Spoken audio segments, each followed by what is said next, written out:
Salut les durs à cuire, j'espère que vous allez hyper bien. Aujourd'hui on continue notre tour du monde et on s'arrête en Inde, un pays dont l'histoire est d'une richesse et surtout dont l'histoire est parsemée de femmes puissantes.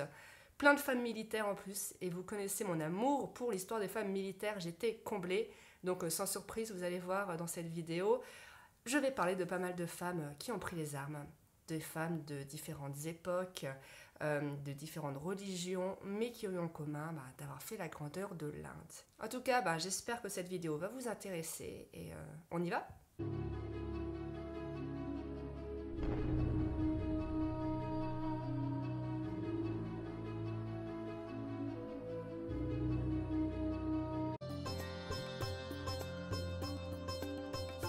Alors dans cette première histoire, on va partir sur les traces de Radia Haldin, plus connue sous le nom de Radia Sultan ou Radia Sultana.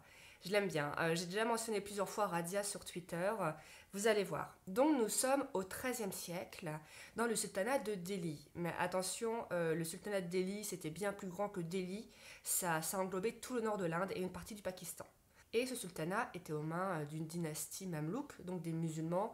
Donc c'est une dynastie d'anciens esclaves d'origine turque. Donc Radia, notre héroïne, c'est la fille du sultan.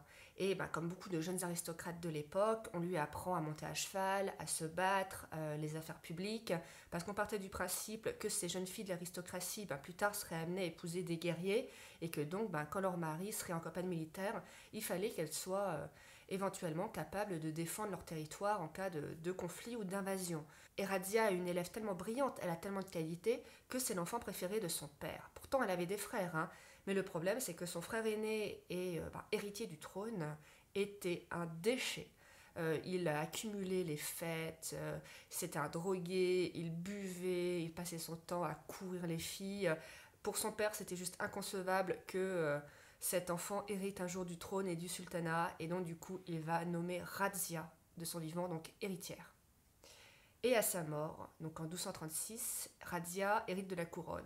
Alors vous vous en doutez bien, ça va pas plaire aux aristocrates pour plusieurs raisons. Déjà, qu'une femme hérite de la couronne, ça va choquer. Et ensuite, l'aristocratie aurait préféré un souverain faible, comme le frère de Radia, aisément manipulable. Or, Radia, elle avait du caractère, et donc les nobles savaient qu'ils n'allaient pas pouvoir gouverner le pays à travers elle. Ils vont prendre parti pour le frère de Radia, il va y avoir un conflit, une guerre, Radia va se faire voler son trône, mais elle va réussir à le récupérer. Et donc Radia va enfin pouvoir devenir sultane. Enfin, il faudrait plutôt dire sultan, parce que Radia, malgré qu'elle soit une femme, va tout faire pour régner comme un homme, comme un vrai sultan. Donc elle va prendre un nom de règne, Jalalat Undin Radia. Elle va renoncer à son voile, donc elle apparaîtra les cheveux nus. Elle portera un costume masculin.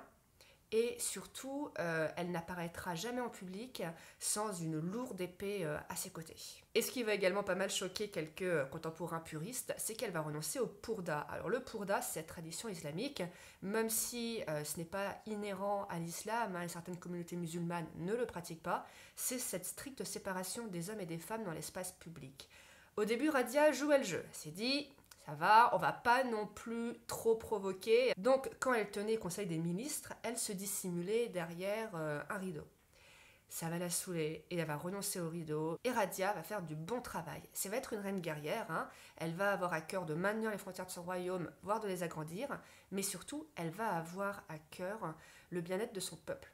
Donc elle va investir pour créer de nouvelles routes, améliorer celles qui existaient, elle va créer des écoles, des bibliothèques, et surtout elle avait à cœur également l'équité parmi ses sujets et l'égalité, et donc du coup elle va lutter contre les discriminations dont étaient victimes les hindous, parce que même si les hindous formaient la majorité de la population de l'Inde, ces derniers étaient discriminés au profit des sujets musulmans. Sauf que souvenez-vous, les aristocrates déjà avaient vu d'un mauvais œil l'accès au pouvoir de Radia, ils vont être énervés par tous ces succès, et surtout ils vont être scandalisés par la conduite privée de Radia, puisque Radia, qui veut régner comme un homme, il ne s'en gêne pas, va prendre un amant, un esclave, et lui attribuer des hautes fonctions. Et donc là, les aristocrates vont se sentir volés, qu'un esclave hérite de fonctions qui leur sont normalement dévolues. Et à partir de 1238, elle va devoir faire face à des révoltes locales. Et alors qu'elle est en campagne militaire au Pakistan, elle va avoir bruit qu'un coup d'État est en train de se faire à Delhi. Donc elle va rentrer en précipitation, mais malheureusement elle va se faire capturer donc, par une coalition d'aristocrates unis avec un de ses frères. Sauf que là, gros retournement de situation, l'aristocrate qui était supposé garder Radhia, la surveiller pendant son emprisonnement, va tomber fou amoureux d'elle. Du coup, il va retourner sa veste et il va essayer de se battre avec Radhia pour qu'elle récupère son trône. Donc en 1240, deux grandes armées vont se faire face. Malheureusement, c'est l'armée de Radhia qui va perdre. Et la fin de son histoire est vraiment triste, vous allez voir. Donc elle va parvenir à s'échapper. Et dans sa fuite, elle va demander asile pour la nuit à des paysans hindous. Et ces derniers vont la tuer dans son sommeil.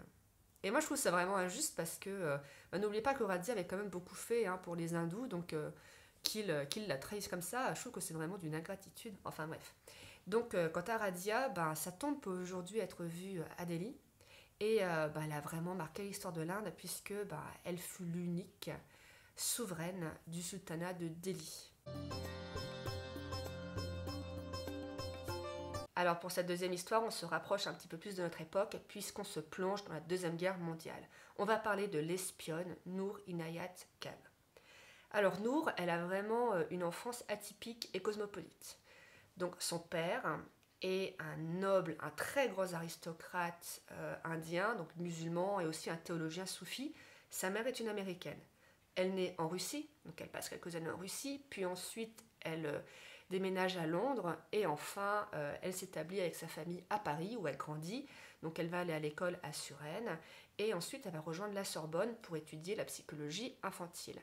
Noor, il faut savoir que c'était une artiste. Donc elle va écrire des livres pour enfants, elle va animer des émissions pour enfants à la radio, elle pratiquait aussi la musique et surtout c'était une très bonne poétesse. D'ailleurs, je crois que certains de ses poèmes ont été publiés. Et Noor, c'était aussi une femme d'action, elle aimait vraiment la France, son pays d'adoption, elle se considérait comme une Française aussi en 1940. Elle ne peut pas rester passive.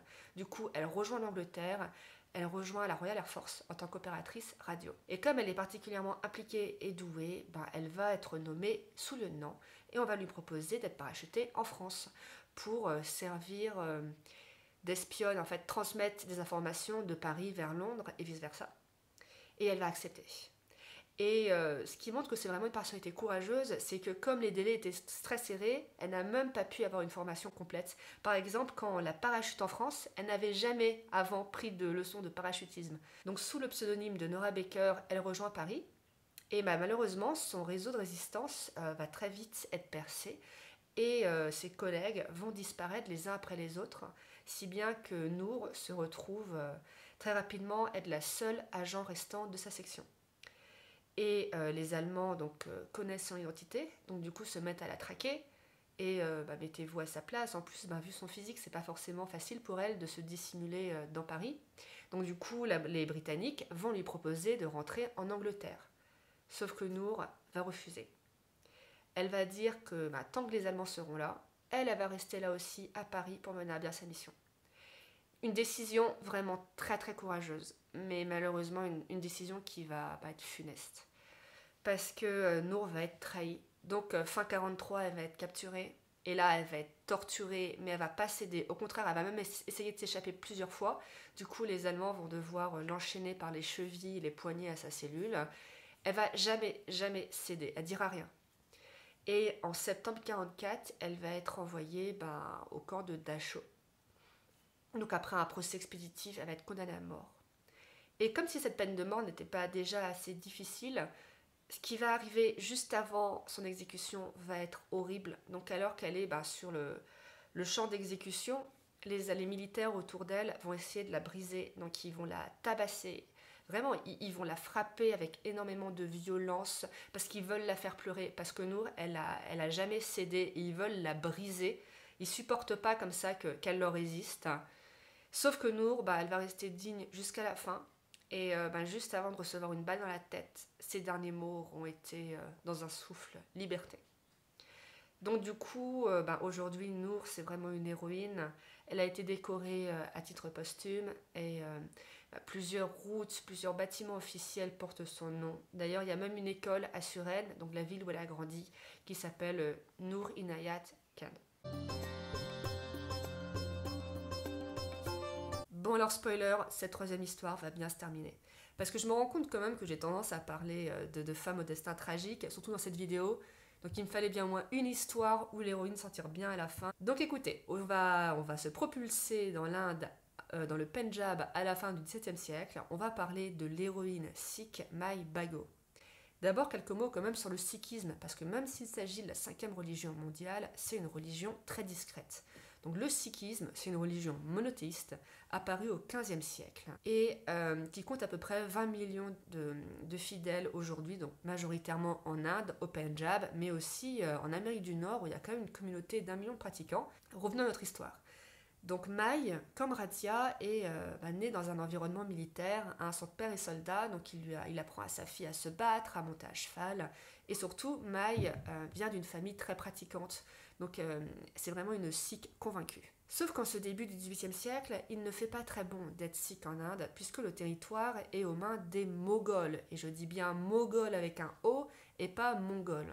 Donc les Moghols, c'est une dynastie musulmane, originaire d'Asie centrale, notamment d'Ouzbékistan et d'Afghanistan, qui a conquis l'Inde au XVIe siècle. Et les Sikhs, c'était des sujets indociles, pas très disciplinés, et avec quand même, comme nous le montrera le XXe siècle, une certaine propension à l'assassinat politique. Enfin bref, du coup les souverains moghols ont voulu mettre au pas les Sikhs. Et en 1704, vont traquer le gourou de ces derniers, donc le gourou sikh, c'était un peu l'équivalent du pape chez les catholiques. Donc le gourou va s'enfermer dans une ville, donc les Moghols vont faire le siège, et quand cette nouvelle va parvenir aux oreilles de Mai, son sang ne va faire qu'un tour. Elle est profondément pieuse, donc elle est choquée. Donc elle va réunir une petite armée de 200-300 soldats formés de déserteurs ou alors de soldats très religieux comme elle. Et elle va partir en direction de l'armée moghole. Parce qu'entre-temps, le gourou avait réussi à s'échapper, donc il était pourchassé par les Moghols. Elle va les localiser dans une région très désertique.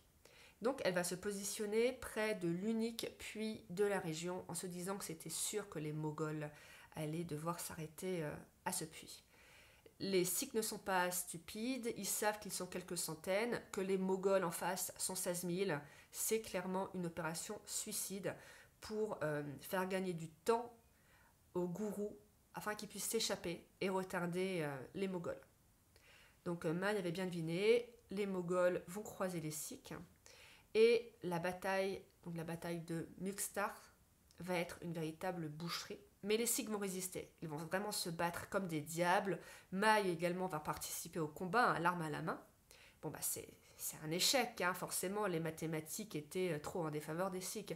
Mai va quand même parvenir à s'échapper. Mais la mission de Mai va pas être un échec, au contraire, puisqu'en fait l'armée moghole avait soif, avait faim, était fatiguée. Là, ce combat, cette escarmouche, c'était vraiment l'élément de trop. Et quand ils vont voir que le puits était pratiquement asséché, les soldats vont se mutiner.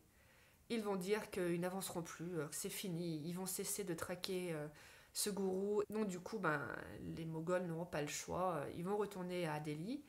Et donc, Mai va retrouver le gourou. Et celui-ci va être plein de gratitude pour elle. Et en remerciement, va la nommer garde du corps personnel, donc jusqu'à la mort du gourou. Et donc aujourd'hui, Mai et aussi cette bataille de Muxtar sont vraiment célébrées dans la communauté sikh.